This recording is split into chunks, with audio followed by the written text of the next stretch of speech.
question that comes up is, what is the name that this system has, that this system applies to its leader, which is a blasphemous name? I'm going to tell you what the name is. The name is Vicarius Filii Dei. Do you know what that expression means? That name means in Latin, Vicarius Filii Dei. It means vicar of the Son of God. See, in Latin, when you have an ending in I, Filii, and Dei, it's the genitive, it's possessive. So basically it means vicar or representative or one who takes the place of the Son of God. Now some people say, well, this name really is not a name that was given to the popes. It's not an official name of the popes.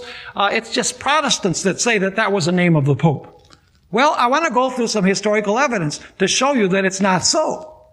For example, in the donation of Constantine, I'm going to go through some history now, and you might not know a lot of this history, but I think it's very, very important. In the donation of Constantine, we find the following words written in this document, which I'm going to talk to you a little bit more about in a few moments.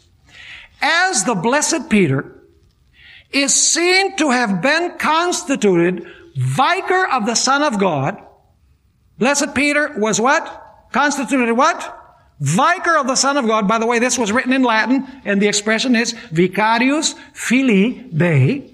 On the earth, so the pontiffs, who are the representatives of that same chief of the apostles, should obtain from us and our empire the power of a supremacy greater than the clemency of our earthly imperial serenity is seen to have conceded to it. Let me tell you a few things about the donation of Constantine.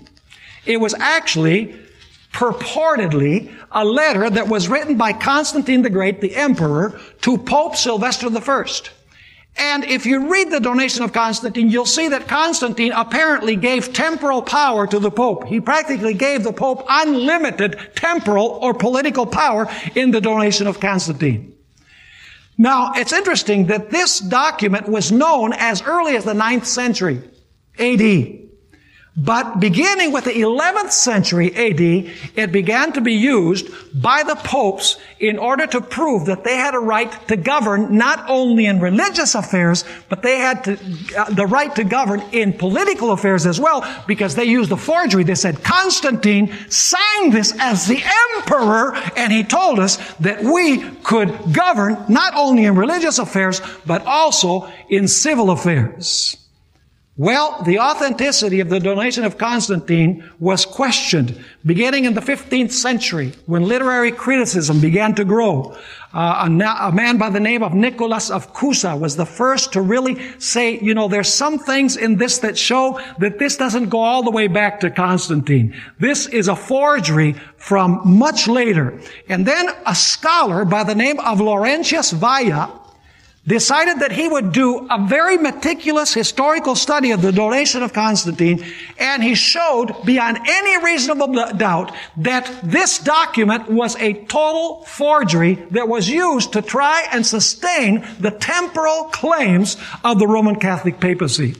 By the way, the papacy did not enjoy the work of Laurentius Valla, because in 1559, the Roman Catholic Inquisition put his book on the index of forbidden books.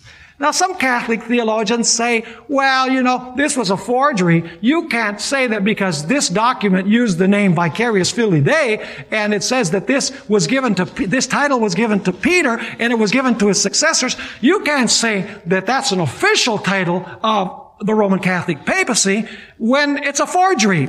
But the fact is, folks, that this document, even though it was a forgery, was used at least by 10 popes and panned off as authentic and authoritative of the Roman Catholic Church. In other words, even though it was a forgery, they said, this is definitely true. And for hundreds of years, they actually used the wording of the donation of Constantine to defend the temporal power of the Roman Catholic papacy.